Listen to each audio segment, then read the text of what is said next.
Date है आज 29 अक्टूबर 2021। ये सब टॉपिक कवर करेंगे इस क्लास में। फर्स्ट टॉपिक है Supreme Court setup a committee to examine Pegasus allegation. ये प्रीलिम्स और जीएस पेपर 3 साइबर सिक्योरिटी जो टॉपिक है उसके लिए इंपॉर्टेंट है। पेगासस क्या है? पेगासस एक स्पाईवेयर है।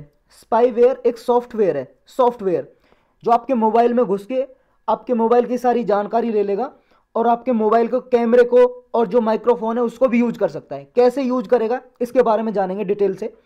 अभी सुप्रीम कोर्ट ने एक कमेटी बैठाई है कि वो एग्जामिन करेगी कि पेगासस की जो आरोप लगे थे गवर्नमेंट पे ऐसे आरोप लगे थे कि सरकार ने पेगासस सॉफ्टवेयर का यूज करके बहुत सारे फेमस पॉलिटिशियन हैं जैसे राहुल गांधी या बहुत से पत्रकार हैं, जर्नलिस्ट, उनके फोन की टैपिंग की है और उनकी जासूसी की है। तो ये आरोप लगे थे।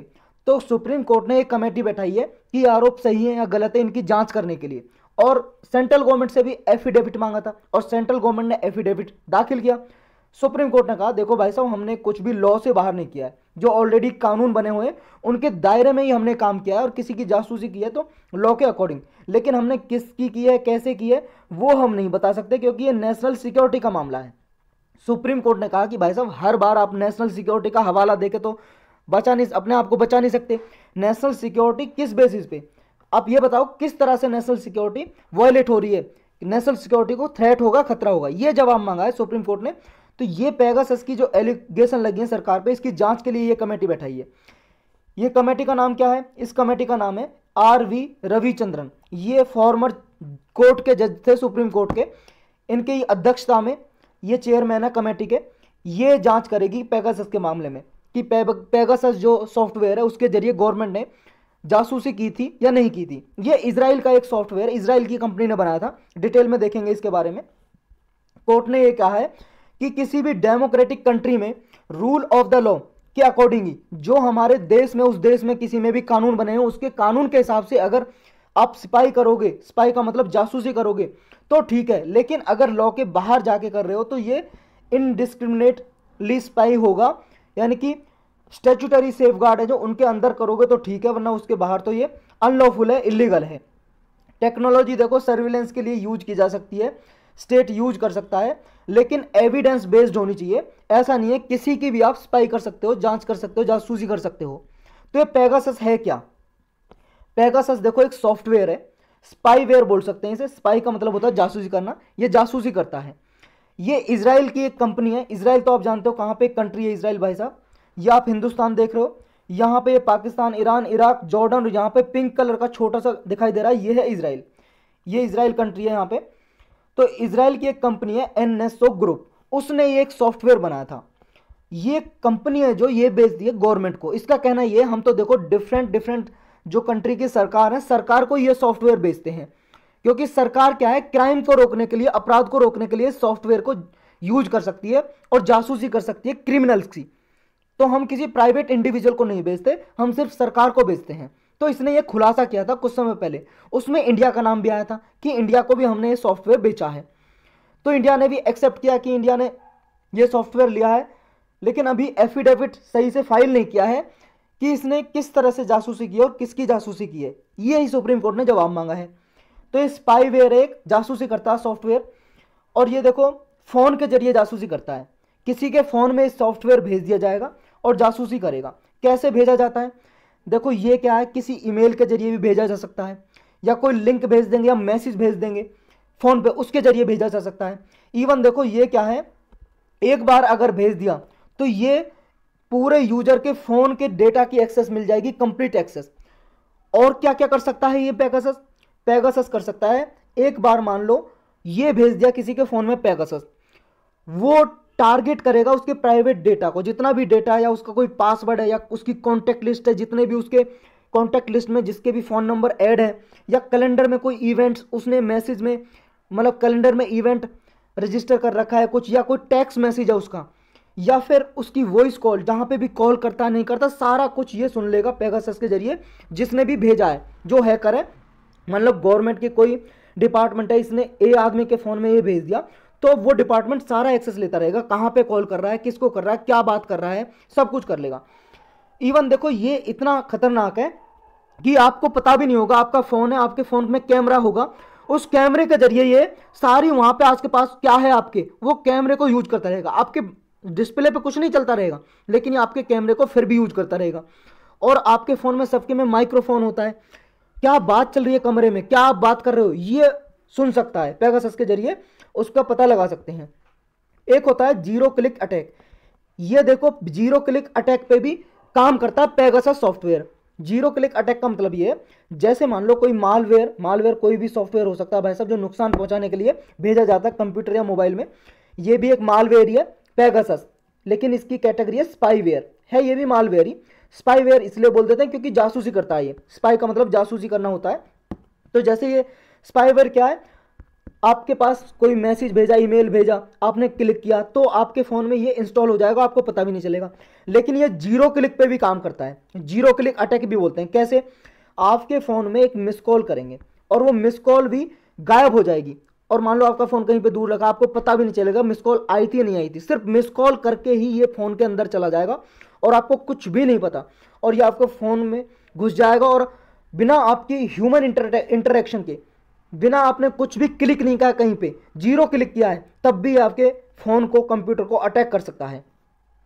और देखो इसमें क्या है, जितनी भी आपको जानकारी है कि कोई भी फिशिंग अटैक होता है, फिशिंग अटैक इसी तरह के अटैक होते हैं जैसे किसी हैक कर लेते हैं, हैकर कोई हैक कर लेता है, स्पाईवेयर भेज के, मालवेयर भेज के, वायरस करके। भले ही आपको कितनी भी जानकारी है, अगर भाई साहब कितनी भी जानकारी है कि मुझे किसी भी क्लिक कर नहीं करना है, कोई लिंक आएगी, ईमेल आएगी या मैसेज आएगा या कॉल आएगी, मुझे उठाना नहीं है, ऐसी कोई अनवांटेड कॉल आएगी, भले ही आपको जानकारी है, लेकिन इसमें सारी की सारी जानकारी धरी की धरी रह जाती है। कैसे? क्योंकि आपने तो उठाया नहीं फ़ोन, मिस कॉल मारी, आपको पता ही नहीं, मिस कॉल की, वो मिस कॉल भी डिलीट हो गई, आपको पता ही नहीं कहीं से कुछ आया नहीं आया। तो बिना आपकी जानकारी के भाई साहब ये आपको, आपकी सर्विलेंस एक तरह से निगरानी कर सकता है और आपका सारा कुछ सुन सकता है, कहाँ पे आप जा रहे हो, कहाँ पे बैठ रहे हो, सारी एक्टिविटी को मॉनिटर कर सकते हैं इसके जरिए। अब डिफरेंट तरीके के ये मालवेयर होते हैं, जैसे ट्रोजन, वायरस, वोम, हॉक्स, स्पाईवेयर, ये कैसे अलग है इनके बारे में जानते हैं। देखो मालवेयर क्या है, एक सॉफ्टवेयर ही होता है जो अनवांटेड इलीगल एक्ट करने के लिए बनाया जाता है, कंप्यूटर नेटवर्क के जरिए, इंटरनेट के जरिए भेजा जाता है आपके मोबाइल कंप्यूटर में कोई भी मालवेयर, और आपकी सर्विलेंस कर सकते हैं। यानी कि इसका टारगेट होता है मेलिशियस इंटेंट होती है, किसी को नुकसान पहुंचाने की इसकी इच्छा होती है मालवेयर की, सॉफ्टवेयर की। उस सॉफ्टवेयर को ही मालवेयर बोलते हैं। कोई सा भी सॉफ्टवेयर हो सकता है, कोई वायरस भी हो सकता है, वोम भी हो सकता है, कुछ भी हो सकता है। ये जब आपके सॉफ्टवेयर में घुसेगा तो कई तरीके से ये परफॉर्म करता है, फोन में, कंप्यूटर में रेप्लिकेट होता रहेगा या आपकी जानकारी देता रहेगा, आपकी ईमेल हैक कर देगा, बहुत सारे तरीके होते हैं। इनके तरीकों के अकॉर्डिंग इसको कई पार्ट में डिफाइन किया गया। जैसे एक है पहला वायरस। वायरस कैसे काम करता है? जैसे मान लो कोई भी सॉफ्टवेयर गया किसी कंप्यूटर में या मोबाइल में, तो वो फिर क्या है, आपके कंप्यूटर में, मोबाइल में जाएगा और वो उसकी कॉपी इवॉल्व होती रहेंगी, मतलब मल्टीप्लाई होता रहेगा, एक से बनेगा दो, दो से बनेंगे चार, ऐसे इवॉल्व होता रहेगा। जैसे कोरोना वायरस आपकी बॉडी में जाता है, ऐसे ये कंप्यूटर की फाइल होती है, सॉफ्टवेयर फाइल, ये जाती हैं और रेप्लिकेट होती रहती हैं और किसी फाइल में जाके ये घुस जाती हैं, जो भी पीडीएफ फाइल है, कुछ भी है, उसको ये एक तरह से डिस्ट्रॉय कर देता है पूरा। नेक्स्ट है वोम्स। वोम्स क्या है? ये भी कंप्यूटर नेटवर्क के थ्रू ही फैलता है, लेकिन वायरस के जैसे वायरस फैलता है ये थोड़ा उससे अलग है। अनलाइक वायरस का मतलब है जैसे वायरस काम करता है उससे थोड़ा अलग करता है। कैसे? कंप्यूटर वॉर्म्स क्या है, ये मेलिशियस प्रोग्राम है, ये कॉपी तो करता है लेकिन सिस्टम टू सिस्टम। लेकिन जो वायरस है वो क्या करता है, वो जो कंप्यूटर है आपका, उसकी जो कंप्यूटर में फाइल पड़ी हुई है उसमें जाके इन्फिल्ट्रेट करता है, मतलब कोई भी फाइल में घुस जाएगा, उस फाइल को करप्ट कर देगा, बेकार कर देगा उसको। आपकी फाइल बेकार होगी, आपकी इमेज है, इमेज बेकार होगी, अब खोलोगे तो कुछ दिखाई नहीं देगा उसमें, ऐसे करप्ट कर देता है फाइल को। लेकिन ये सिस्टम टू सिस्टम जाता है, एक कंप्यूटर से दूसरे कंप्यूटर में, एक मोबाइल से दूसरे मोबाइल में, ये वॉर्म ऐसे काम करता है। नेक्स्ट है ट्रोजन। ट्रोजन कैसे काम करेगा? इसे ट्रोजन भी बोलते हैं, ट्रोजन हॉर्स भी बोलते हैं। ये भी एक प्रोग्राम है, सॉफ्टवेयर है। ये क्या करता है, ये सिस्टम की सिक्योरिटी को इंपेयर कर देता है। कैसे? देखो, जब ट्रोजन आपके प्रोग्राम में घुसेगा तो आपको पता नहीं चलेगा, वो बैकडोर एंट्री ले लेगा। बैकडोर एंट्री का मतलब है आपको कुछ नहीं पता, आपके कंप्यूटर को खोल लिया जाएगा, आपके कंप्यूटर में मान लो कोई पासवर्ड लगा रखा है, वो पासवर्ड भी पता लग जाएगा और उसे खोल लेगा, ये इंटर कर जाएगा। आपके मोबाइल में कोई पासवर्ड लगा हुआ है तो उसे खोल लेगा। सिक्योर नेटवर्क में किसी में भी एक तरह से आउटसाइड एक्सेस एंट्री मिल जाती है, इसे एंट्री मिल जाती है, बैकडोर एंट्री। तो जो सिक्योर नेटवर्क होते हैं कोई भी, उनको हैक कर लेते हैं और सारी जो जानकारी होते हैं उसे चुरा लेते हैं हैकर। नेक्स्ट सॉफ्टवेयर है हॉक्स। हॉक्स क्या है? हॉक्स भेजा जाता है एक ईमेल के जरिए। आपके पास एक ईमेल आएगी आपके मोबाइल में या कंप्यूटर में, वो ईमेल आपको वार्न करेगी, चेतावनी देगी यूजर को, जिसके भी सिस्टम में भेजिए। मान लो एक आदमी है, इसके मोबाइल में या कंप्यूटर में ईमेल आई, अब इसको ईमेल में लिखा कि भाई साहब आपका कंप्यूटर ना नुकसान होने वाला, आपके इतनी फाइल डिलीट होने वाली है, या आपके फ़ोन में वायरस आ गया, ये नुकसान पहुंचा सकता है, अगर आपको ये रोकना है तो ये वाला सॉफ्टवेयर डाउनलोड करो। तो आपको लिंक दे देगा, वो लिंक दे देगा। जैसे ही आप सॉफ्टवेयर डाउनलोड करोगे आपके सिस्टम में इंस्टॉल हो जाएगा। इंस्टॉल होने के बाद आपकी सारी फाइलें डिलीट कर देगा, सारा डेटा डिलीट कर देगा, पूरे सिस्टम को इन्वेड कर देगा। तो इस तरह से हॉक्स काम करता है ईमेल भेज के। नेक्स्ट है स्पाईवेयर। स्पाईवेयर जैसे हमने पेगासस के बारे में पढ़ा है, ये घुस जाता है और जासूसी करता रहता है, और आपको पता भी नहीं होता, या तो ईमेल के जरिए भेज देंगे। ईमेल पे जैसे ही क्लिक करोगे आपके मोबाइल में या कंप्यूटर में सॉफ्टवेयर इंस्टॉल हो जाएगा। तो कोई भी अनवांटेड ईमेल है देखो, उस पर कभी भी क्लिक ना करें। कोई अनवांटेड मैसेज है, अनवांटेड कॉल है, उसे कभी उठाए ना। तो इससे क्या है, आपका डेटा वगैरह चोरी हो सकता है। खैर आपका तो क्या होगा, ये सब जो फेमस लोग हैं उनका ही कोई नुकसान हो सकता है। और एक देखो, एक टाइप होता है रैंसमवेयर।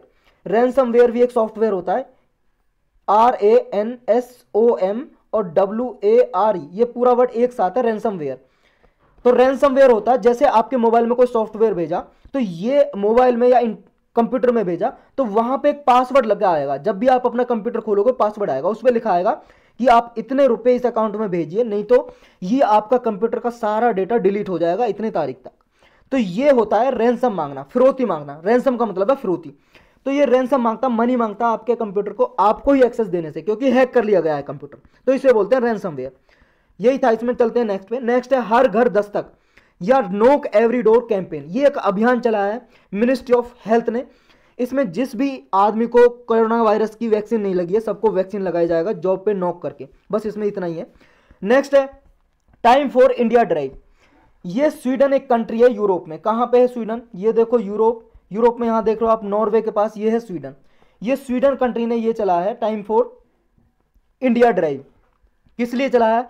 ताकि बायलैटरल ट्रेड इंडिया और स्वीडन के बीच में प्रमोट हो, बूस्ट हो। इसको ही बूस्ट करने के लिए चलाया है। इसमें यह कहा है कि अब कोई भी पर्सन इंडिया से स्वीडन जाएगा तो उसे जरूरी नहीं है वैक्सीन लगवा के ही स्वीडन में आना पड़ेगा, या फिर उसे जब वो आएगा तो उसे जैसे 14 दिन के लिए क्वारंटाइन कर देते हैं। क्वारंटाइन मतलब सेपरेट रूम में उसे रख देते हैं, तो ये जरूरी नहीं है। लेकिन हाँ, पहुंचने के बाद बस एक कोविड-19 का टेस्ट कराना पड़ेगा। अगर वो पॉजिटिव है तो उसे अलग रखेंगे, नहीं है तो वो कुछ भी काम कर सकता है जाके। तो बिना वैक्सीन, बिना क्वारंटाइन आ जा सकते हैं स्वीडन में इंडिया के लोग। नेक्स्ट है integrated teacher education program. Ministry of education ने ये 4 साल का इंटीग्रेटेड प्रोग्राम चलाया है। इसमें बैचलर डिग्री एक इंट्रोड्यूस की है। अब देखो, जो नेशनल एजुकेशन पॉलिसी 2020 में आई थी, उसी के अकॉर्डिंग ये प्रोग्राम चलाया है। 2030 तक किसी भी टीचर को ये डिग्री करना अनिवार्य होगी, मैंडेटरी होगी। मैंडेटरी मतलब अनिवार्य करनी ही करनी है, कंपलसरी होगी। ये प्रोजेक्ट पहले पायलट प्रोजेक्ट की तरह चला जाएगा 2022-2023 ईयर के लिए, कि 1 साल के लिए ये 50 सिलेक्टेड इंस्टीट्यूशन में चलाया जाएगा, कॉलेज वगैरह में। पायलट प्रोजेक्ट का मतलब ये होता है पहले छोटे प्लेस पे, छोटे रीजन पे ये इंप्लीमेंट करके देखती है सरकार, लागू करके। अगर वो सही से काम करता है तो पूरी कंट्री में लागू कर देंगे इसे। इसमें एडमिशन होगा प्रोग्राम में, वो नेशनल टेस्टिंग एजेंसी है जो ये टेस्ट लेगी, किसके जरिए? नेट के जरिए, नेशनल कॉमन एंट्रेंस टेस्ट लेगी, उसके जरिए ये प्रोग्राम एडमिशन का किया जाएगा। नेक्स्ट टॉपिक है अग्नि 5। अग्नि 5 एक मिसाइल है, न्यूक्लियर कैपेबल अग्नि 5 बैलिस्टिक मिसाइल्स का अभी टेस्ट किया है, जो सक्सेसफुल रहा है। देखो, ये 5 तरीके की है, अग्नि 1, अग्नि 2, अग्नि 3, अग्नि 4, अग्नि 5। इनकी रेंज बढ़ती जाती है। जैसे अग्नि 1 है, ये 700 किलोमीटर तक मार सकती है अपने टारगेट को, और ये अग्नि 5 जैसी आएगी 5000 किलोमीटर तक ये अपने टारगेट को मार सकती है। जैसे इंडिया में यहाँ 5 किलोमीटर मतलब 5000 किलोमीटर दूर तक किसी टारगेट को हिट कर सकती है और मार सकती है वहाँ पे जाके। तो ये आप पॉज करके देख सकते हो किसकी कितनी रेंज है। ये अग्नि 2 की 2000, इसकी 3000, और ये इसका वेट लिखा है कितना वेट का। इसमें 50 टन की अग्नि 5, और पेलोड कितना ले जा सकती है ये आप देख सकते हो यहाँ पे पॉज करके। अभी अग्नि 5 के बारे में हम डिस्कस करेंगे, यहाँ पे आप स्क्रीनशॉट भी ले सकते हो। अग्नि 5 देखो inter continental range ballistic missile है। इंटर कॉन्टिनेंट का मतलब ये है, जैसे इंडिया में है ये, इंडिया एक कॉन्टिनेंट में, एशिया में, तो ये एशिया से दूसरे कॉन्टिनेंट में भी हिट कर सकती है, अफ्रीका तक ये मार सकती है, समझ रहे हो, पैसिफिक ओशन तक मार सकती है। ये इतना 5000 किलोमीटर के दायरे में हिट कर सकती है, तो एक कॉन्टिनेंट से दूसरे कॉन्टिनेंट पे हिट कर सकती है, इसलिए हो गई इंटर कॉन्टिनेंटल। और बैलिस्टिक मिसाइल का मतलब है कि ऐसे ट्रेजेक्ट्री होती है, पहले ऊपर जाती है फिर ऐसे जाके फिर ये हिट करती है टारगेट को, इस तरह से होता है। एक ऐसे होता है कि डायरेक्ट जैसे टारगेट यहाँ पे ऊपर उड़ रहा है, नीचे धरती से नीचे मार दिया, ये सरफेस टू एयर मिसाइल होती हैं। एक सरफेस टू सरफेस होती है, डायरेक्टली यहाँ पे टारगेट डायरेक्ट हिट कर दिया, यहाँ पे मार दिया। तो ये बैलिस्टिक कुछ ऐसे होती हैं, पहले ऊपर जाएगी फिर ये चेंज कर लेगी डायरेक्शन और ऐसे मारती है, ऐसे इसका ट्रेजेक्ट्री पाथ होता है, इसलिए इसे बैलिस्टिक मिसाइल बोलते हैं। ये डीआरडीओ ने बनाई है भाई साहब, भारत डायनेमिक्स लिमिटेड के साथ मिलकर एक कंपनी है भारत डायनेमिक्स लिमिटेड, और DRDO defence research development organisation जिसका हेडक्वार्टर न्यू दिल्ली में है। ये डिफेंस के लिए, मिलिट्री, आर्मी, नेवी, एयरफोर्स के लिए ये डिफेंस इक्विपमेंट, मिसाइल, हेलीकॉप्टर वगैरह बनाती है, इसी ने बनाई है मिसाइल। इसका जो वेट है वो 50,000 किलोग्राम है, और 50,000 किलोग्राम इसका खुद का वेट है मिसाइल का, और 1.75 मीटर इसकी लेंथ है, लंबाई है।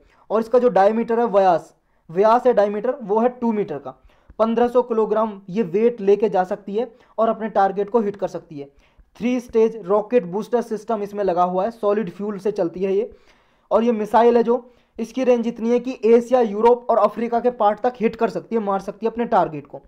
तो इंडिया ने देखो ये टाइम टू टाइम इसकी ट्रायल करता रहता है, 7 ट्रायल हो चुकी हैं अब तक इसकी, 7 बार ये टेस्ट करके देखी जा चुकी है अग्नि 5 मिसाइल।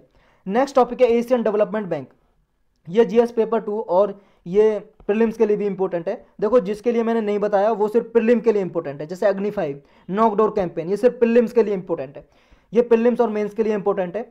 अभी एडीबी इसलिए न्यूज में है क्योंकि इंडियन गवर्नमेंट ने एडीबी, एशियन डेवलपमेंट बैंक, और एआईआईबी, इसके बारे में हम कल पढ़ चुके हैं, एशियन इंफ्रास्ट्रक्चर इन्वेस्टमेंट बैंक, इन दोनों से लोन मांगा था।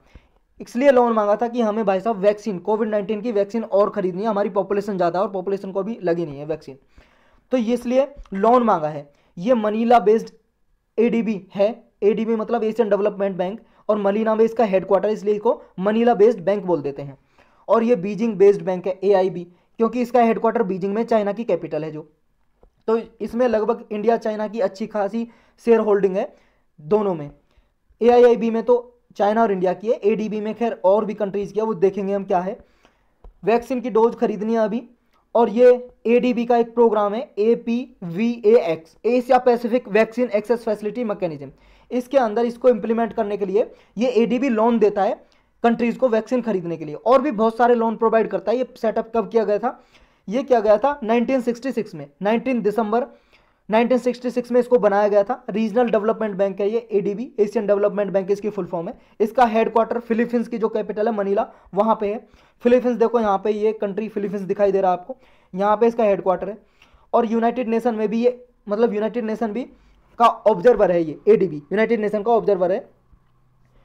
कौन कौन इसके मेंबर हो सकते हैं? देखो मेंबर कोई भी हो सकता है, जो यूनेस्कैप के जो मेंबर है वो भी हो सकते हैं। यूनेस्कैप का मतलब है United nation economic social commission for Asia and Pacific, जो इसके मेंबर है वो भी हो सकते हैं। इसको फॉर्मली यूनेस्कैप को यूकैप भी बोलते हैं। यूकैप का मतलब है economic commission for Asia and the far east Asia, ये भी हो सकता है, इनके मेंबर भी हो सकते हैं। और नॉन रीजनल डेवलप्ड कंट्रीज भी हो सकते हैं, मतलब जो एशिया में नहीं आते हैं कंट्री, वो भी इसके मेंबर हो सकते हैं। अब इसका नाम एशियन डेवलपमेंट बैंक है, इसका मतलब ये नहीं है सिर्फ एशिया के कंट्री ही इसके मेंबर होंगे, सदस्य होंगे इस बैंक के, और एशिया से बाहर भी इसके मेंबर हैं, क्योंकि 68 मेंबर हैं इसके, जिसमें से 49 एशिया के मेंबर हैं, एशिया कॉन्टिनेंट के, एशिया महाद्वीप के, और बाकी के बाहर से हैं।